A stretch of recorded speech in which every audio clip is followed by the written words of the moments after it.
Boa noite, começando mais uma live, precisamente 8 horas e 12 minutos. Hoje vamos falar do primeiro assunto da base da pirâmide da maestria. Bom, eu vou dar um tempinho para as pessoas entrarem aqui. Enquanto isso, deixa eu abrir aqui no meu computador para acompanhar junto com vocês as perguntas. Lembrando, gostaria de saber se a imagem está bacana, o áudio está bacana, para que a gente tenha uma boa conversa produtiva, porque hoje a gente tem bastante assunto, a gente tem bastante coisas para conversar, bastante assuntos culturais até para tratar, e eu gostaria muito da interação de vocês, eu gostaria muito das perguntas, pode perguntar, eu vou tentar responder.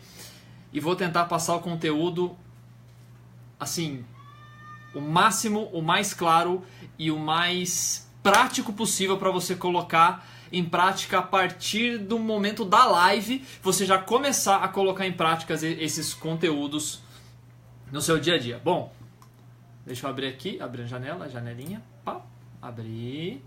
Legal, ó, legal que com a janela eu consigo saber para que lado virar minha câmera. Acho que agora foi certo, vamos ver. Bom, legal. Quantas pessoas vão entrando aqui?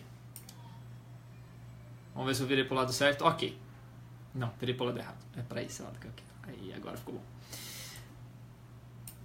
Começando a falar para quem não esteve presente na última live, o que é a pirâmide da maestria?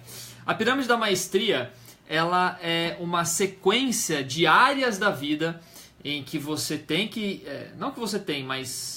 são áreas em que você desenvolve para você conseguir experienciar a máxima performance. Porque às vezes a gente está pensando, o meu objetivo é financeiro, eu quero juntar uma certa quantidade de dinheiro. Ou, eu quero conquistar uma vaga específica na minha empresa, eu quero que a minha empresa vá muito bem.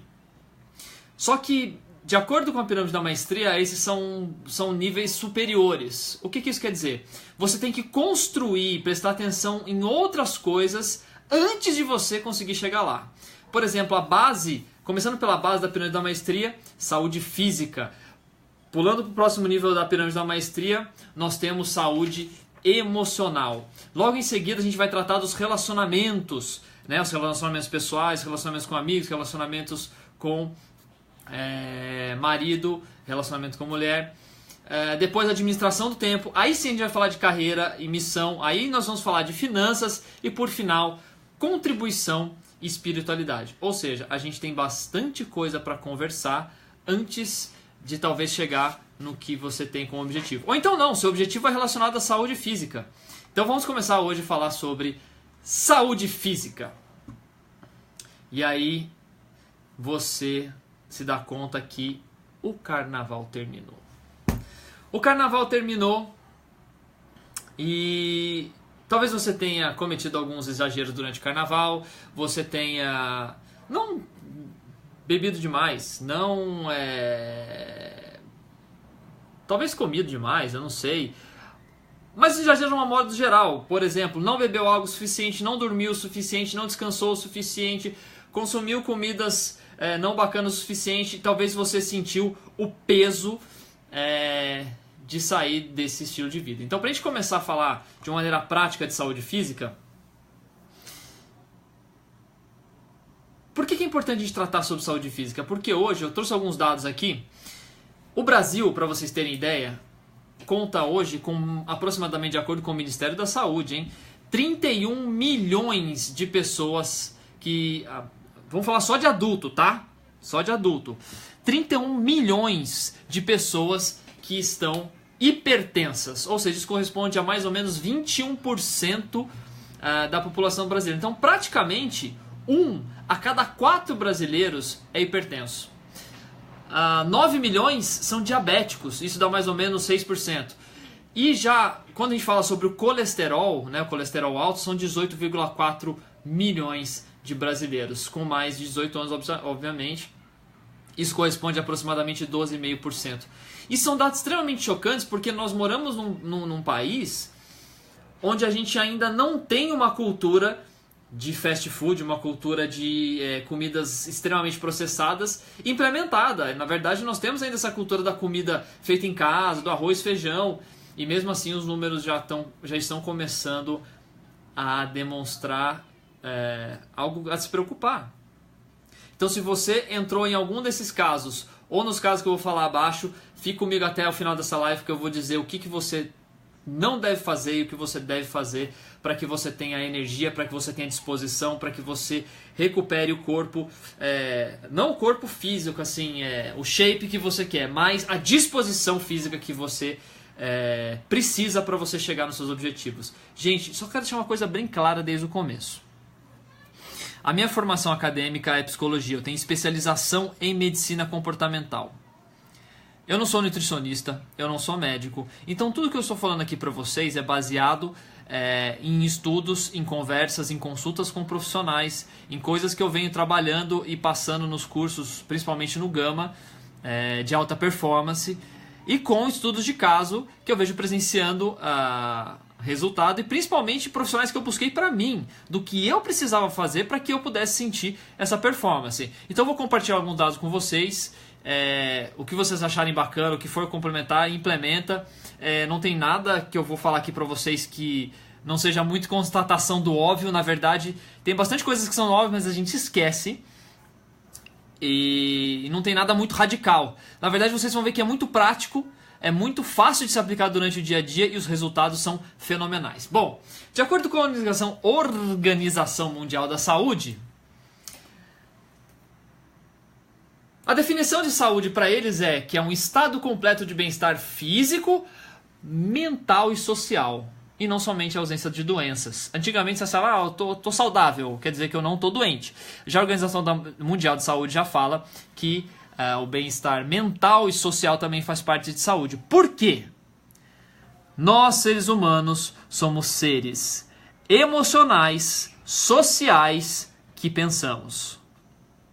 A gente vai entrar um pouquinho mais a fundo nesse assunto no próximo tema, que é emoções. Mas por isso que a Organização Mundial da Saúde já implementou, afinal, uma mente saudável cura um corpo doente. Uma mente doente adoece um corpo saudável. Mas o corpo saudável é a base, a fundamentação, é onde a mente saudável pode florescer ainda mais e crescer ainda mais. A gente pode promover para uma mente que talvez não está tão saudável, um ambiente onde ela possa se curar e consiga curar o corpo, e aí sim você experienciar os próximos graus e chegar até o ponto da contribuição.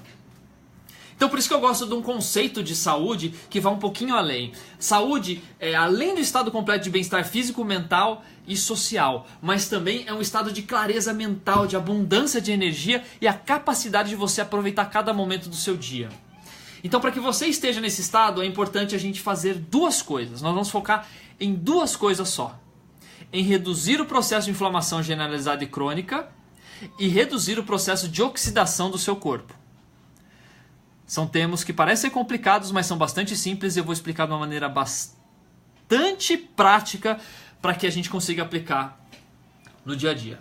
Bom, primeiramente, o que eu preciso fazer para ter uma vida saudável? Fácil, você precisa reduzir o que te faz mal e aumentar o que te faz bem. Mas afinal, o que me faz mal e o que me faz bem? E você vai perceber que durante essa jornada, talvez o que te faz mal é o que você mais gosta. E aí? Aí entra a parte comportamental, aí entra os seus objetivos, e aí entra o seu propósito, aí entra várias coisas que vão te ajudar no processo. Bom, o que então é o estresse oxidativo, essa oxidação generalizada? Bom, a oxidação generalizada ela começa basicamente com os radicais livres. Opa, já ouviu esse nome? Radicais livres, já ouviu em algum lugar? Radicais livres? Radicais livres não são praticantes de esportes radicais que não têm contrato com ninguém e são livres para fazer o que bem entenderem. Radicais livres são moléculas que não têm, na verdade, que o elétron da sua última camada falta um par. Resumindo, no nosso corpo nós temos várias moléculas e as moléculas se conectam por elétrons. Os elétrons da última camada, eles se conectam. E os elétrons, eles são muito carentes, então os elétrons precisam de um parzinho. todos os nossos elétrons, as últimas camadas de elétrons, os elétrons todos, eles andam em pares. Só que quando a nossa célula respira ou processa para formar energia até, um processo normal do corpo, a gente quebra o oxigênio e o oxigênio fica faltando uma molécula, fica faltando um elétron. E aí ele precisa desesperadamente arrumar um parzinho, ele precisa arrumar um parzinho para esse elétron para que ele possa se estabilizar. Então ele começa a andar em volta e começa a desestabilizar um monte de parzinhos de outras moléculas, quebrando essas moléculas para que ele possa pegar um elétron só e essas moléculas se tornam outros radicais livres e por aí começa uma reação em cadeia. Mas Bruno, como que isso para? Os famosos antioxidantes. Os antioxidantes servem exatamente para fornecer esse elétron para essa molécula, para que essa molécula fique estável e não roube mais elétrons de outra molécula alheia. Então o que isso quer dizer? Quer dizer que a oxidação, o processo de formação de radicais livres é um processo normal, é um processo até benéfico para o nosso corpo. Porque isso acaba estimulando a renovação do nosso corpo. O problema é quando o estresse oxidativo, a quantidade de radicais livres, é maior do que os antioxidantes. Então a gente não tem mais o fornecimento desses elétrons que estão faltando. Então as moléculas começam a cada vez mais se desestabilizar o sistema. E o que isso quer dizer, Bruno? Quer dizer que não somente ela vai desestruturar outras moléculas que são importantes para o nosso corpo, mas também vão começar a desestruturar proteínas que são fundamentais para várias coisas no nosso corpo, formação do músculo, formação de alguns hormônios, reconstituição corporal e por aí vai. E também começam a fazer alteração no nosso DNA. Alteração no nosso DNA. E muitos cânceres acabam se desenvolvendo por alteração no DNA. E esse DNA começa... o DNA... Ele forma como se fosse um carimbinho, né, na multiplicação celular, para multiplicar células iguais. Se há uma alteração no DNA e ela começa a carimbar células erradas, células com defeito, pode haver uma deformação e desenvolver um tumor. E por aí vai a reprodução dessa célula não saudável. Então, e uma coisa muito importante. Hoje já se sabe que a epigênese, um termo utilizado chama epigênese, que se há uma alteração genética, por exemplo, de mães que fazem consumo de tabaco, que têm maus hábitos, isso pode causar uma alteração genética no feto, e essa alteração genética pode se estender até 4 gerações, por causa de um comportamento, de um mau comportamento, de um mau hábito da mãe. Porque se você parar para pensar, as doenças que a gente tem hoje e a epidemia de doenças que a gente tem hoje, há 3, 4 gerações atrás não existia. Se você pega o Japão antigamente, antes do Ocidente inundar o Oriente com a cultura, você não tinha doenças cardíacas, você não tinha problema muitas vezes de obesidade, você não tinha problemas relacionados a comportamentos, estresse, ansiedade, depressão e por aí vai. Então assim... O quanto que essa influência na genética, por causa desses maus hábitos, por causa da oxidação e por causa do próximo item, que é a inflamação generalizada, vem trazendo geneticamente já essa predisposição à saúde não legal. Então por isso que é importante não somente para você, mas para as futuras gerações. Presta atenção na sua alimentação, nos seus comportamentos. Bruno, mas o que quer dizer ainda oxidação? Oxidação é sempre quando a intervenção do oxigênio tem perda de oxigênio na reação. Tá, o que isso quer dizer?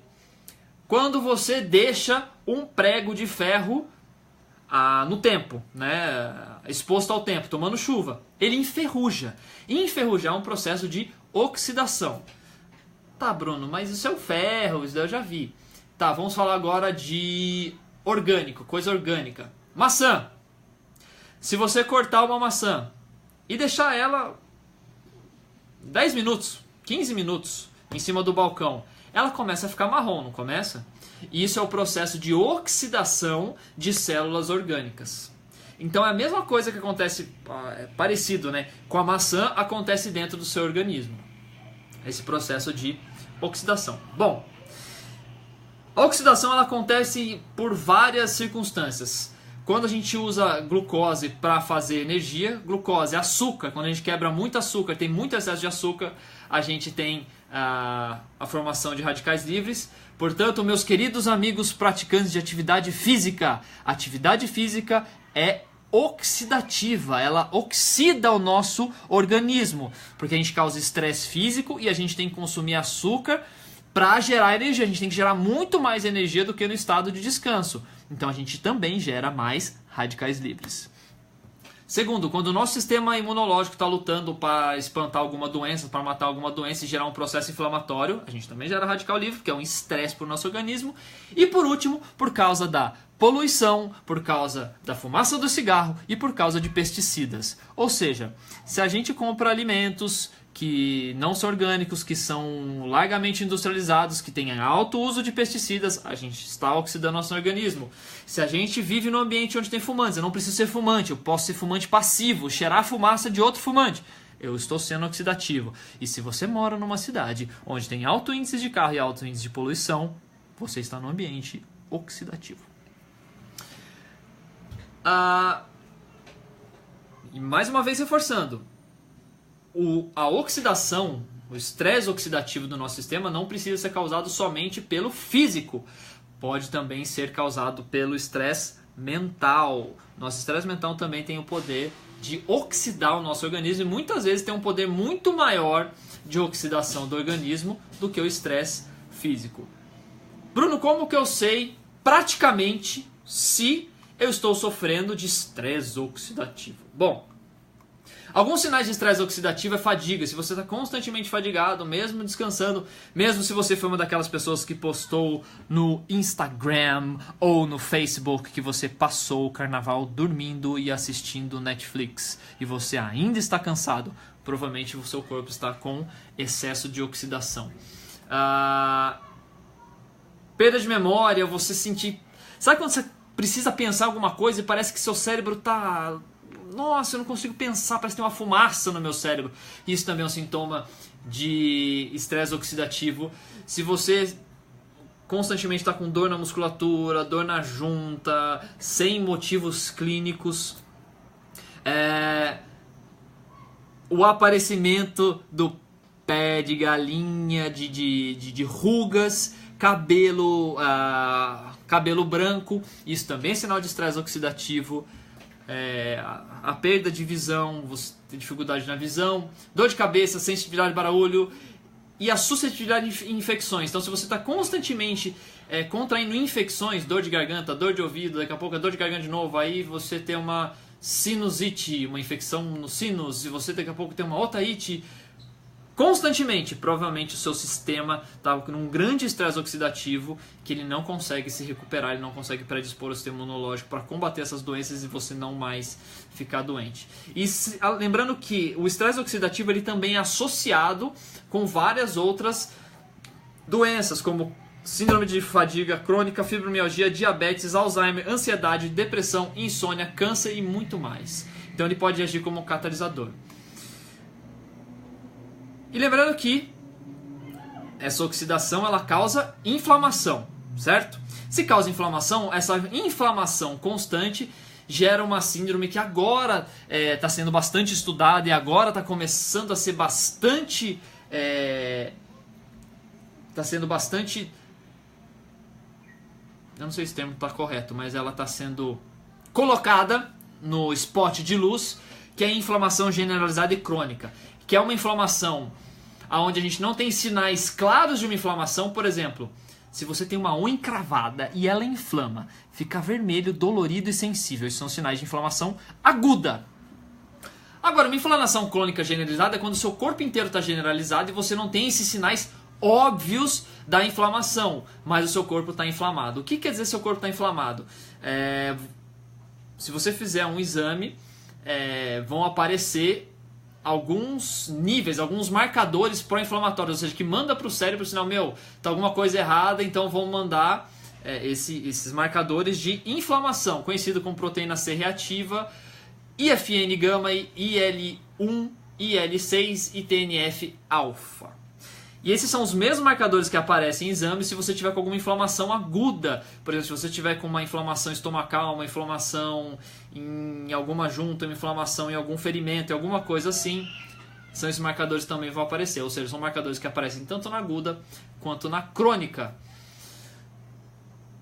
Então o seu cérebro, o normal do seu cérebro é você ter uma inflamação aguda, ele cuida dessa inflamação, ou seja, você desencrava a unha, você toma anti-inflamatório, você tira o causador da inflamação, o seu organismo se acalma, tira aquela vermelhidão, tira o edema, o excesso de água, acalma aquele tecido, aquele local, e você para de sentir dor. Agora, quando o sistema imunológico está desequilibrado, ele não entende que aquela inflamação aguda foi embora, ele continua a manter o processo inflamatório. E muitos dos hábitos que a gente vai ver aqui para frente começam a ferir um tecido chamado endotélio. Na verdade, o endotélio faz parte do sistema endócrino.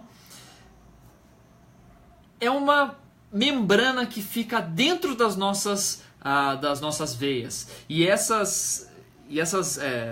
o endotélio, quando a gente tem maus hábitos, ele começa a se ferir devido a esses maus hábitos, e esse ferimento causa cada vez mais inflamação e cada vez mais aumenta o nosso processo de inflamação generalizada. Mas Bruno, isso é muito complexo, como que eu posso identificar a inflamação generalizada? Ainda os exames são muito precários para você identificar a inflamação generalizada. Por exemplo, o exame de proteína C reativa é um deles, mas ainda assim não é muito específico. Mas quais são os sintomas? De novo, dores no corpo, fadiga, depressão, ansiedade, problemas gastrointestinais, intestino solto, gases, prisão de ventre, dor no intestino, congestão nasal, sinusite às vezes, excesso de catarro, pode ser sinal de inflamação generalizada.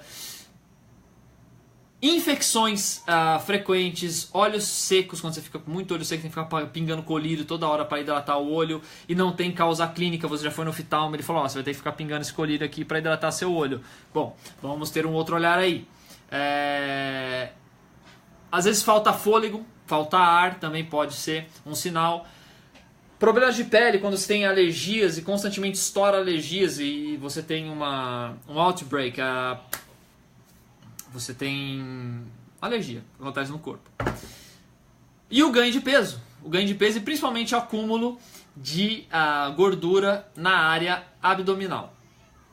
Então é importante, se você identificou um desses sinais, provavelmente mais de um desses sinais, você tem que prestar atenção no processo de inflamação generalizada. Bom, e essa inflamação generalizada e crônica, ela agrava algumas das seguintes doenças. Ela agrava e acelera, como por exemplo a arteriosclerose, ou seja, o acúmulo de gordura nas veias, infarto agudo de miocárdio, acidente vascular cerebral, insuficiência cardíaca, doenças de Alzheimer, hipertensão, doença de Parkinson, diabetes tipo 2, fome em excesso e obesidade, fadiga crônica, apneia no sono, asma, artrite, doenças intestinais, osteoporose e diminuição de testosterona. Ou seja, você está sentindo impotência, não está tendo mais aquela garra de... Isso é falta de testosterona, provavelmente é devido à inflamação generalizada. Bom, tá bom, Bruno? IPS, uma observação. A inflamação generalizada também catalisa a velocidade de desenvolvimento de câncer. Se você propicia um ambiente extremamente inflamado, é um ambiente onde as células cancerígenas adoram.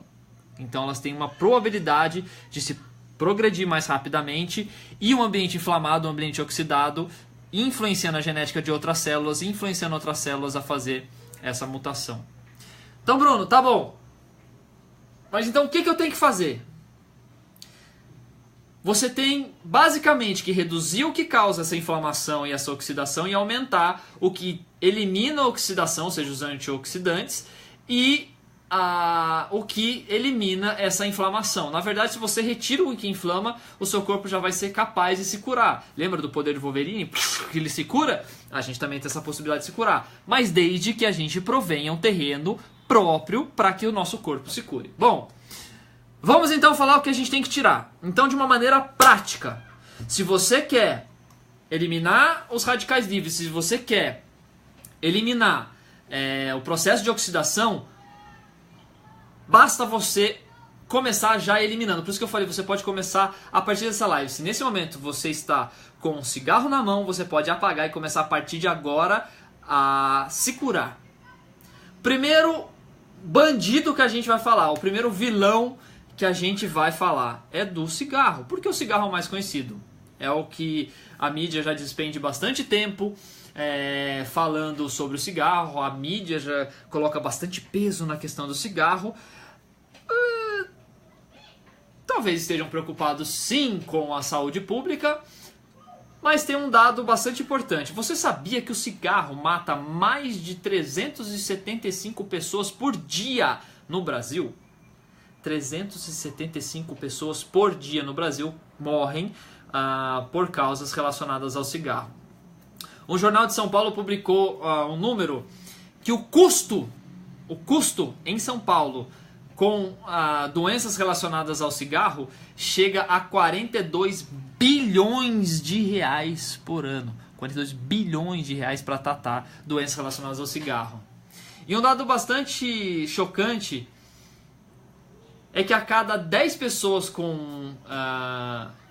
9 em cada 10 pessoas que têm câncer de pulmão acabam indo a óbito. 3 em cada 10 por qualquer tipo de câncer, 3 em cada 10 por causa de doenças cardiovasculares, tudo isso relacionadas ao cigarro, pessoas que têm hábitos de tabagismo.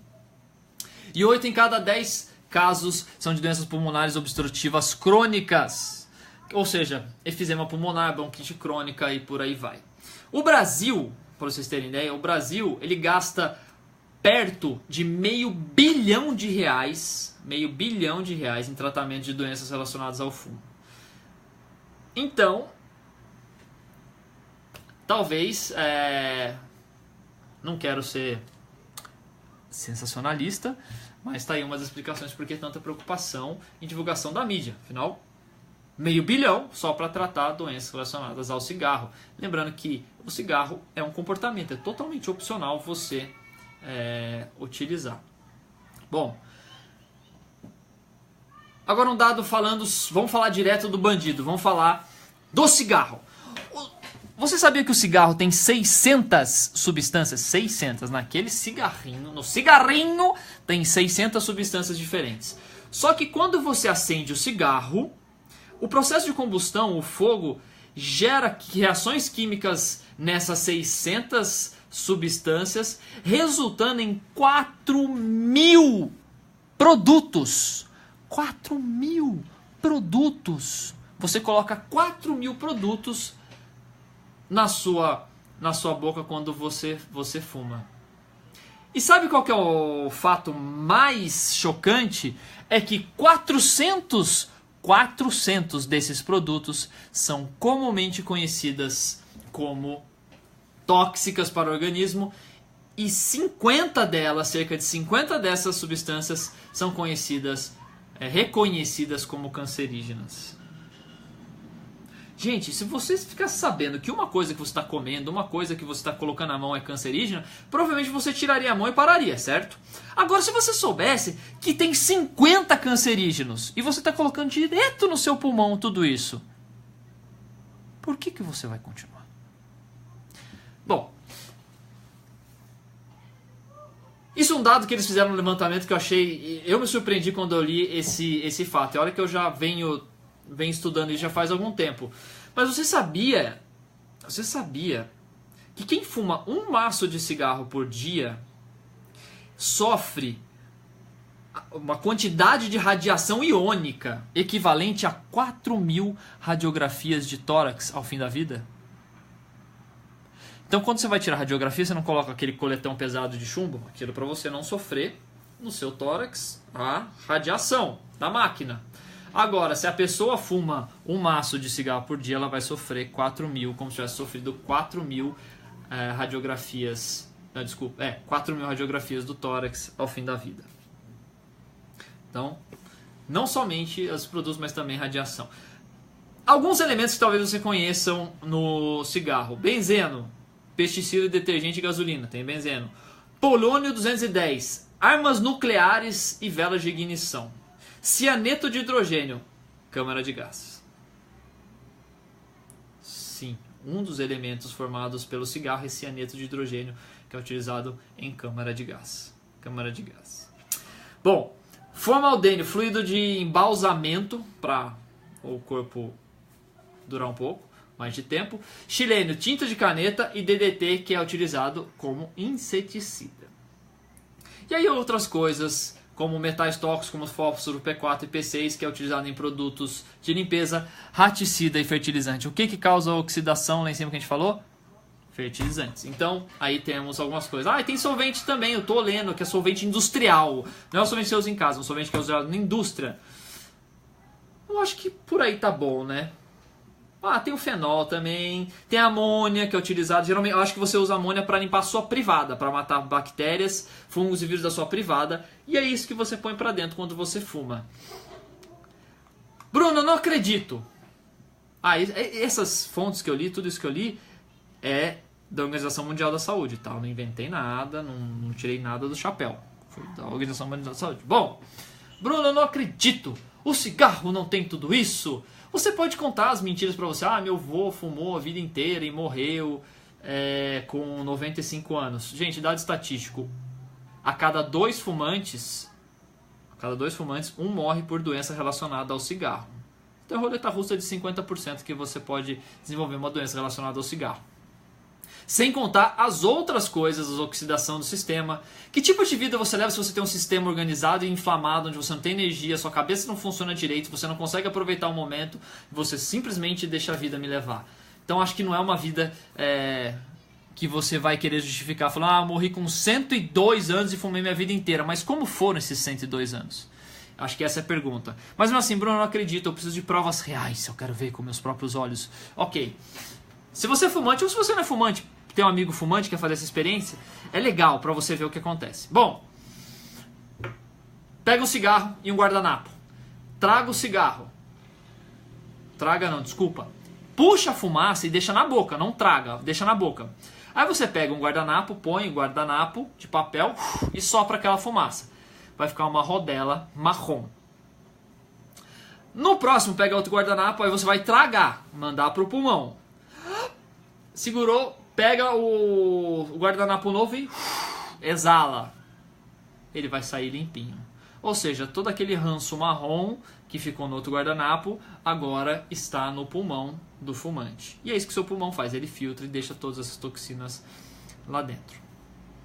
Então o cigarro, se você quiser começar a ter um corpo mais saudável, se você quiser ter mais energia, o primeiro cara a atacar é o cigarro. Bruno, eu já tentei, não conseguiu. Nossa, é uma coisa mais forte que eu. Sim, isso é abstinência, porque o seu cérebro ele está acostumado com esse comportamento.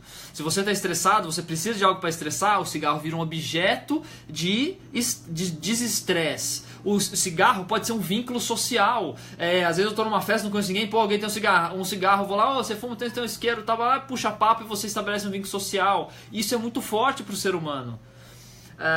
E sem contar a parte bioquímica, porque o cigarro tem outras coisas que causam dependência química. Então, de novo, qual o seu propósito? Se você está assistindo esse vídeo, provavelmente você quer algo mais. Você quer ver uma vida com mais saúde. Então, vamos focar em eliminar esses bandidos, esses destruidores da nossa saúde física. Segunda coisa que você deve eliminar, ou provavelmente maneirar bastante, é o açúcar, principalmente o açúcar refinado. O grande boom econômico que teve na indústria alimentícia foi quando eles descobriram como refinar e deixar branco o açúcar e a farinha. Porque assim eles conseguiram armazenar por muito mais tempo e conseguiram transportar, mandar para outros países e concentrar a produção. Então imagina o que é preciso para fazer o açúcar, que sai um tijolo, né? Se você tira da cana, sai um tijolo marrom escuro. Como que aquilo se transforma num pó branquinho e lindo? Então imagina a quantidade de química colocada ali. Então o The Journal of Endocrinology. Aí, agora saiu, o último saiu. O Jornal de Endocrinologia. Eles colocaram que o excesso de glucose, o excesso de açúcar no nosso sangue, quando ele é muito rápido, o nosso corpo não consegue processar todo esse açúcar e ele começa a mandar mensagens pró-inflamatórias chamadas citocaninas. As citocaninas começam a falar assim, deu pau. Meu, manda aí porque tem problema aqui embaixo. Nosso cérebro entende que esse problema são pró-inflamadores, algo externo e começa a inflamar o nosso organismo. Lembrando não, constatando que a fonte primordial e favorita de alimentos de fungos e bactérias é açúcar. Açúcar. Então, se você tem problemas de fungo, bactérias ou coisas no seu organismo, no seu sangue, redução de açúcar é o primeiro caminho, você eliminar principalmente açúcar refinado. 10 colheres de chá de açúcar imobiliza aproximadamente 33% do seu sistema imunológico. O excesso de açúcar e açúcar refinado tira a habilidade das suas células brancas de combater invasores. Agora, se você consumir 30 colheres de açúcar, principalmente se for de uma vez só, você imobiliza o seu sistema. Pode chegar até imobilizar o seu sistema imunológico por um dia inteiro. Você fica um dia inteiro sem sistema imunológico. A National Soft Drink Association, ela constata que a Coca-Cola Diet, tanto que nem vende mais, mas a Coca-Cola Diet ela tem 3 vezes mais açúcar do que a Coca-Cola normal. Bruno, mas como assim? Diet? Diet? Sim, eu vou explicar daqui a pouco, mais pra frente, por que a Coca-Cola Diet pode ter 3 vezes mais açúcar do que a Coca-Cola normal. Só pra vocês terem uma ideia, o açúcar está impregnado nas comidas do nosso dia a dia. Gente, açúcar tem em todo lugar. Fruta tem açúcar. Frutose é um tipo de açúcar. Mas o açúcar é extremamente composto, primeiramente de um açúcar refinado, que é esse açúcar que faz muito mal. E lembre, o consumo moderado de açúcar e as fibras que a gente vai falar mais pra frente. Talvez não hoje. Uma lata de refrigerante contém 12 colheres de chá de açúcar. Não acredito. Pega a lata e olha lá atrás. Colher de chá tem aproximadamente 3 gramas. Então imagina você pegar um copo de suco. Você fez um suquinho de limão. E você pega uma colher de chá e você coloca 1, 2, 3, 4, 5, 6, 7, 8, 9, 10, 11, 12 colheres de açúcar. Mistura e toma. Ah, Bruno, não tem problema, eu não tomo refrigerante, eu tomo suco. Que suco você toma? Ah, de latinha mesmo, mais saudável. Olha quanto de açúcar tem o suco de latinha. O suco de latinha, alguns deles, tem 13 colheres de açúcar. Tem mais açúcar do que o refrigerante. Então não quer dizer porque tem uma fruta bonita na lata, quer dizer que é mais saudável. Gente, mensagem primordial para a gente já criar esse hábito. Olha o rótulo do que você está consumindo. Começa a identificar os ingredientes de cada coisa. Quanto de açúcar que tem, quanto de gordura tem. Mais pra frente vai ver outros ingredientes que é importante você ver se tem ou não. Porque você precisa se policiar do que você está colocando para dentro. Tudo que a gente está falando aqui, no começo, vai ser comportamento consciente. Você vai ter que prestar atenção nessas coisas. Você vai ter que prestar atenção em mudar o seu comportamento. Só que o comportamento, consistência é poder. Quando você continuamente aplica um comportamento, você faz essa mudança, logo quando você menos percebe, esse comportamento virou competência inconsciente. Você não precisa mais pensar. Você já vai no alimento mais saudável. Você já não escolhe o suco de latinha. Você escolhe uma água com limão, sem açúcar. E por aí, e assim por diante. Então prestar atenção. Bom, passado o açúcar, agora vamos para outro. Esse daqui é mais polêmico, mas ele é inflamatório e ele é causador de oxidação. O leite. Leite de vaca. Sim, o leite de vaca. Por que o leite de vaca? Bom, primeiramente, leite de vaca foi feito para vaca, né? Porque o leite de vaca não é tão melhor para o nosso organismo do que um leite de texugo, um leite de rato, um leite de cachorro. Cada animal tem o seu leite desenvolvido para ele. E o leite da vaca foi desenvolvido para o bezerro. Então ele vem cheio de hormônios, nutrientes para que o bezerro cresça. Só você fazer a conta básica. Nós, seres humanos, nascemos com aproximadamente 3,5 kg, demoramos 21 anos para chegar ao nosso peso adulto de mais ou menos 80 quilos. Uma vaca, ela nasce mais ou menos 500 quilos, estou chutando mais ou menos o peso de um bezerrinho. Mas que seja, sei lá, não, mentira, o bezerro nasceu o quê? Com 80 quilos. Se alguém tiver na live e souber o peso de um bezerro correto, mas geralmente acho que em torno de 80 quilos. E ele demora sei lá, 3 a 5 anos para chegar na idade adulta e chegar aí até pesar 1 tonelada, 1,5 toneladas. Então um pouquinho diferente o processamento. E o leite, ele é ricamente, a maior proteína contida no leite é a caseína. A caseína, de acordo com Colin Campbell, ela é considerada um interruptor. Eles conseguiram literalmente ligar e desligar a metástase de câncer, ou a proliferação de células de câncer, com a introdução da caseína, principalmente no fígado. E a principal proteína do leite é a caseína. Esse mesmo Dr. Colin Campbell, ele fez o maior levantamento de estudo de câncer, ele fez o The China Study, ele pegou todo o mapeamento de câncer na China e os seus correlacionamentos para entender o que a comida tinha a ver. E ele identifica como a caseína o maior causador de câncer proveniente de comida. Sem contar o hormônio da vaca que eu falei para vocês, que é contido no leite, que faz o bezerrinho crescer. Se você sofre de problemas com rinite, sinusite, provavelmente é uma reação à acidez metabólica que o leite causa. Ele forma esse excesso de muco que protege o seu corpo contra essa acidez. Agora, o muco no nariz, o catarro que a gente sente no rosto, a gente consegue eliminar, cuspir, suar, tomar remédio. Mas tem um catarro, tem um muco que a gente não consegue sentir, que é o muco formado no nosso intestino. E esse muco impede que a gente absorva os nutrientes. Por isso que se você continuar tomando leite, continuar formando esse muco, não adianta nada você seguir uma dieta saudável. O seu corpo vai expelir todo o alimento e você não vai adquirir o nutriente. Ah, Bruno, e o cálcio? E o cálcio? O leite é importante por causa de cálcio. Não! Outros alimentos são muito mais ricos em cálcio do que o leite. E o leite, na verdade, o cálcio que é proveniente do leite, ele serve, na verdade, como estabilizador de pH para a acidose metabólica causada pelo consumo do leite. Ou seja, o cálcio que tem no leite serve para corrigir o estrago que o leite meio que causa.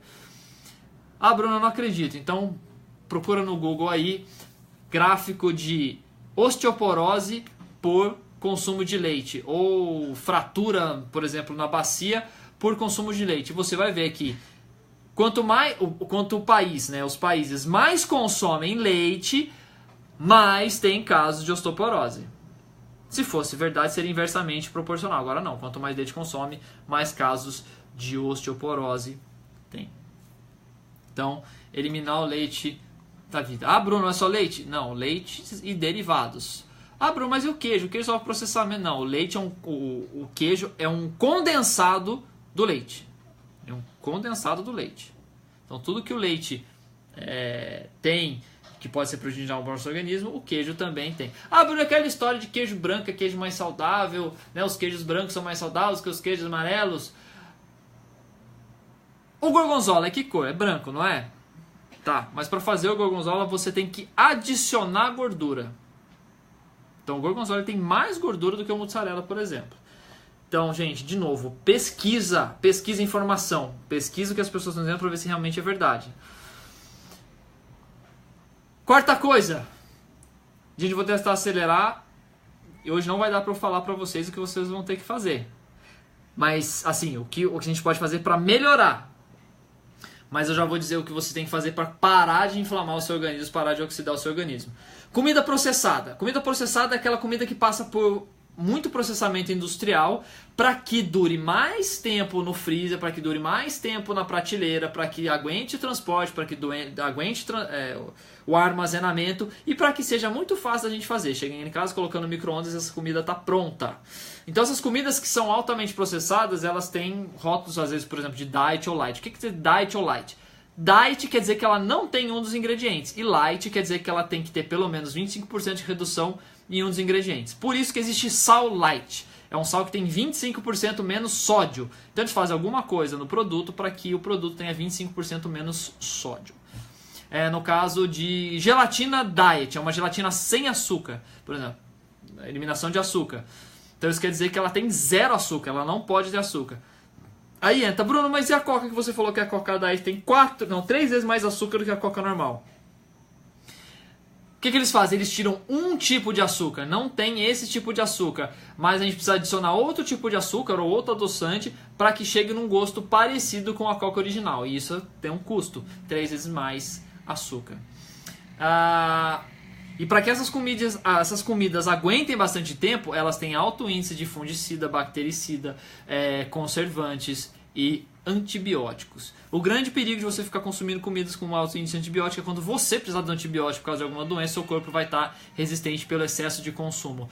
Nos Estados Unidos, 85% da produção americana de antibióticos é direcionada para a indústria alimentícia. Só 25% é direcionado para tratamento de doenças. Aqui no Brasil não tem esse dado, mas fica aí esse dado relacionado aos Estados Unidos. Bom, gordura trans e gordura hidrogenada são gorduras que são artificialmente produzidas para melhorar o gosto da nossa comida e aumentar a sua durabilidade.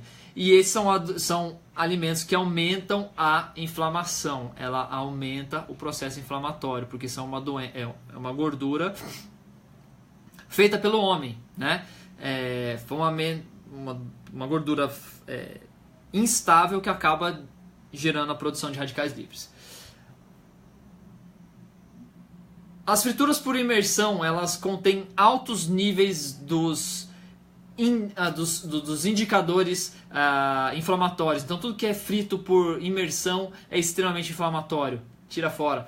Sal, açúcar e gordura. Essa misturinha de sal, gordura e açúcar é o que gera fome infinita. Ou seja, ela tira a capacidade do seu cérebro de falar, chega, opa, deu. Então se você, por exemplo, tenta comer pipoca só salgada, talvez você não consiga comer muito. Se você tenta comer pipoca só doce, talvez você não vai consumir muito. Agora, se você come pipoca doce, salgada e o queijo junto, você consegue matar quase que um saco inteiro daquele grandão do cinema. Porque essa misturinha. Quem trabalha com essa misturinha? Bruno, eu não acredito nisso que você está falando. Não existe esse negócio de desligar cérebro.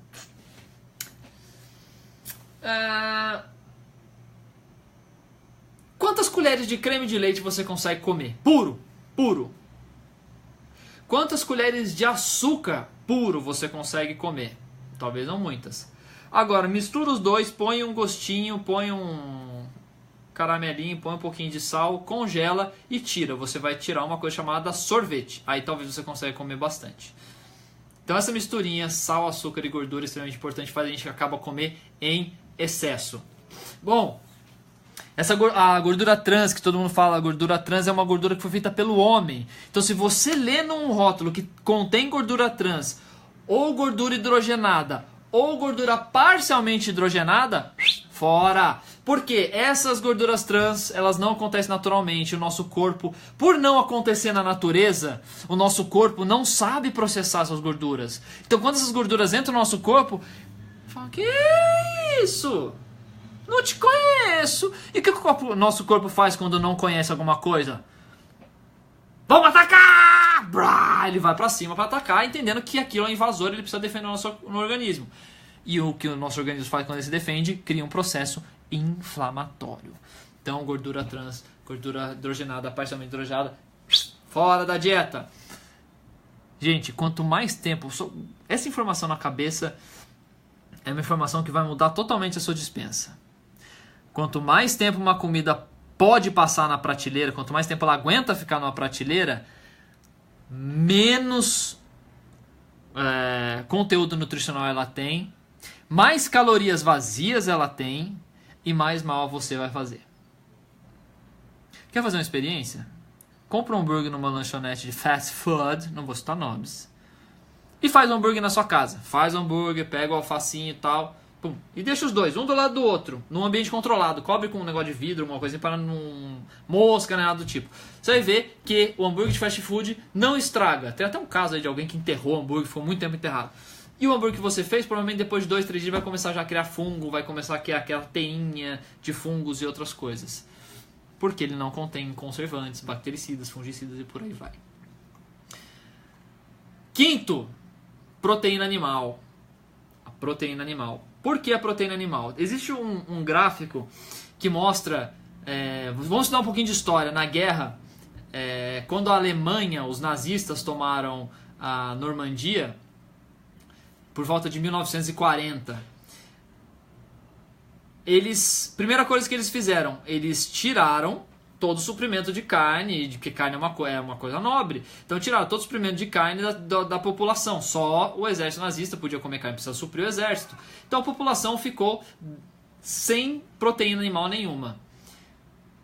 Olha só o que aconteceu.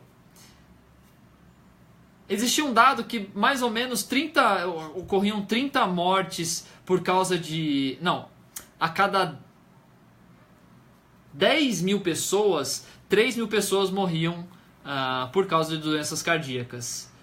E esse número caiu drasticamente quando houve essa redução de proteína animal. Isso houve uma redução de praticamente 600, 700 pessoas a cada 10 mil.